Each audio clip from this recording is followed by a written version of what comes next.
how you can turn off voicemail in iOS 18. Now before we start, if you are new to our channel, head down below and hit the subscribe button so you don't miss out on our future videos. Also press the bell icon so you get notified when we release our new videos. Now let us begin. So the first step is go to your settings.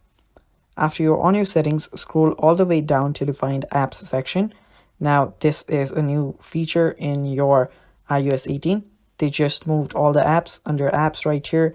And after you tap there, just go to the phones section. Just go to P and find. And after you're there, just scroll down. And after you scroll down, you will see an option called call forwarding.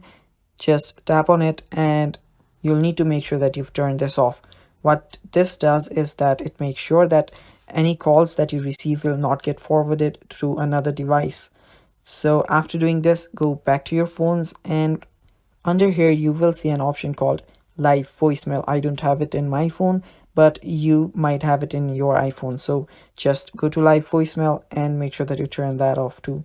And after you turn that off, just go back and you will need to type in the voice deactivation code on your phone.